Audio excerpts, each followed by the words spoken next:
Assalamualaikum warahmatullahi wabarakatuh. Alhamdulillah alladzi bi ni'matihi tatimmus shalihat wa bi fadlihi tatanazzalul barakatu wal khairat wa bi taufiqihi tatahaqqaqul maqasid wal ghayat. Asyhadu an la ilaha illallah wa asyhadu anna Muhammadar Rasulullah. Allahumma salli wa sallim ala Sayyidina Muhammad wa ala alihi wa sahbihi ajma'in, amma ba'du. Kaum muslimin dan kaum muslimat, orang tua kami, guru-guru kami yang dimuliakan oleh Allah Subhanahu wa taala. Pertama-tama marilah kita menjadikan puji dan syukur kita kepada Allah Subhanahu wa taala yang masih memberikan kita nikmat iman, yang masih memberikan kita nikmat sehat, serta masih memberikan kita nikmat kesempatan sehingga Allah Subhanahu wa taala masih memberikan kita kesempatan untuk hidup dan membuka mata pada hari ini. Maka tiada kata yang pantas kita ucapkan melainkan kita puji kepada Allah Subhanahu wa taala dengan kita ucapkan alhamdulillahilladzi ahyana ba'dama amatana wa ilaihin nusyur. Segala puji bagi Allah alladzi ahyana, yang telah menghidupkan kita pada hari ini, ba'dama amatana, yang sebelumnya kita diberikan kematian. Jadi tidur itu adalah salah satu bentuk kematian kecil. Berapa banyak orang yang tidur malam, rupanya itu menjadi tidur panjangnya atau kematiannya. Maka kita puji atas nikmat kehidupan tersebut. Wa ilaihin nusyur, dan kepadanya lah semua kita akan kembali. Salawat dan salam tak lupa pula kita sampaikan kepada Nabi Muhammad SAW, Rasulullah sebagai qudwah hasanah, Rasulullah sebagai suri tauladan yang baik yang patut kita contohi dalam kehidupan kita sehari-hari. Bapak Ibu yang dimuliakan oleh Allah Subhanahu wa taala, menyambung kajian kita tentang permasalahan faraid yang sebelumnya kita telah membahas tentang masalah rukun-rukun waris, syarat-syarat waris, sebab-sebab mendapatkan warisan dan terhalangnya seseorang dari mendapatkan warisan. Mungkin kita ulang sedikit. Rukun warisan itu ada 3 macam. Ada pewaris, ada ahli waris, dan ada harta yang ditinggalkan. Ini rukun. Makna rukun berarti ini harus ada. Kalau tidak ada salah satu daripada 3 ini, tidak berlaku masalah warisan. Contoh, ada yang meninggal nggak ada harta, apa yang mau dibagi? Ataupun nanti kita lihat syaratnya. Syarat si pewaris itu harus meninggal dunia. Maka ketika ada orang membagikan harta semasa hidupnya kepada anak-anaknya, ini bukan masalah warisan karena bertanggung ya. Tapi ini masalah hibah, pemberian orang tua kepada anak-anaknya. Jadi syarat warisan ataupun syarat kewarisan itu, yang pertama meninggalnya si pewaris secara hakiki ataupun secara hukum.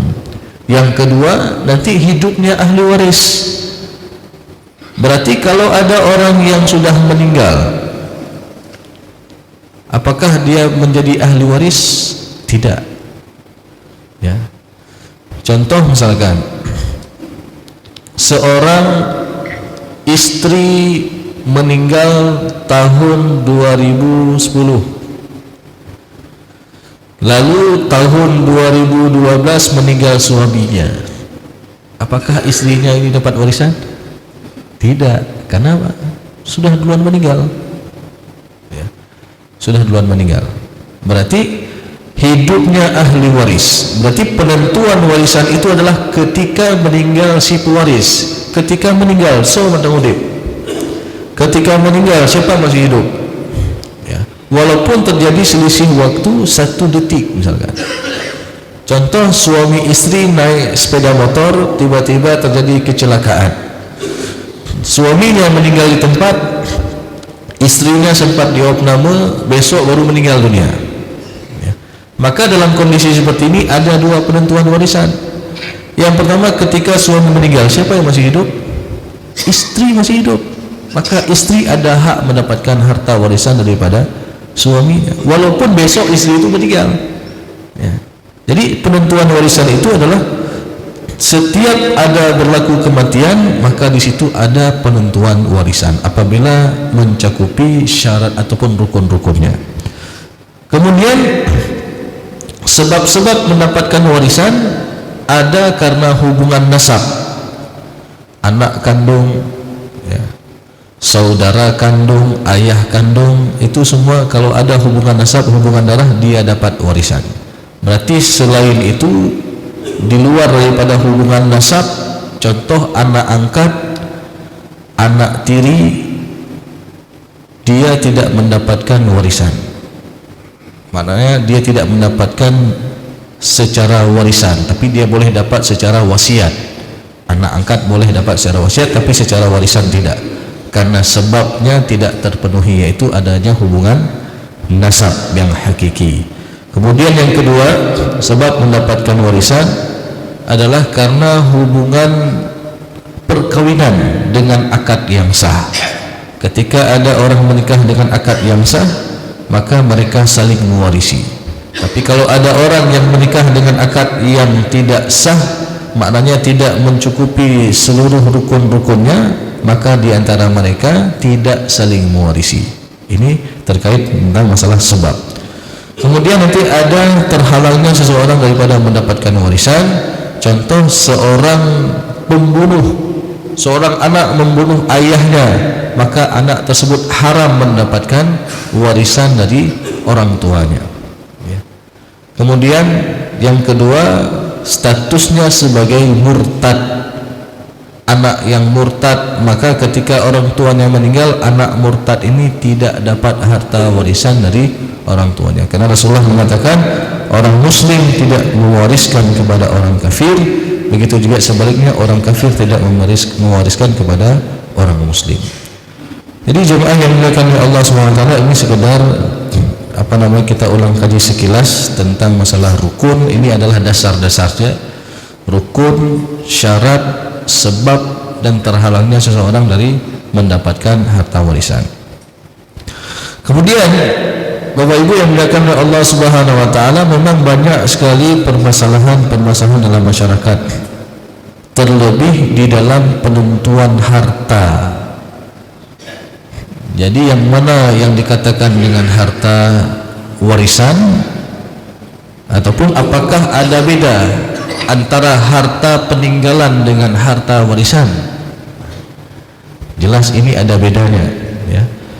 Yang dimaksud dengan harta peninggalan adalah, ataupun disebut dengan istilah fikih itu at-tirkah, kullu ma yatrukuhu al-mayyit ba'da wafatihi bi syartin al-milkut tam, segala sesuatu yang ditinggalkan oleh si mayit dengan syarat miliknya secara sempurna.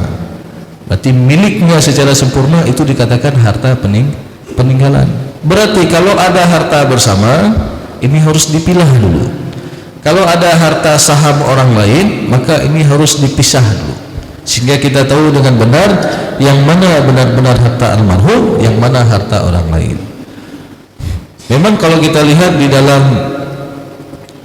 kompilasi hukum Islam itu, harta itu dibagi menjadi dua macam, ada harta bersama dan ada harta bawaan ya. Yang namanya harta bersama itu adalah harta yang didapatkan setelah suami istri ini menikah. Ini dianggap harta bersama, walaupun istrinya itu sebagai seorang ibu rumah tangga, suaminya yang bekerja, lalu ada penghasilan, maka dianggap mereka telah sama-sama mencari rezeki. Yang namanya istri di rumah bukan hanya duduk saja juga, tapi mereka juga bekerja, mereka membantu urusin anak, bahkan ada antar jemput anak sekolah, antar jemput anak ngaji, antar jemput anak les, sehingga suaminya bisa fokus di kerjaannya, di kantornya. Maka ini dianggap mereka telah bekerja sama dalam mencari rezeki. Sehingga dari penghasilan harta bersama pun itu, kalau dalam kompilasi hukum Islam itu dibagi dua ya. Tapi nanti dibedakan lagi dengan harta bawaan.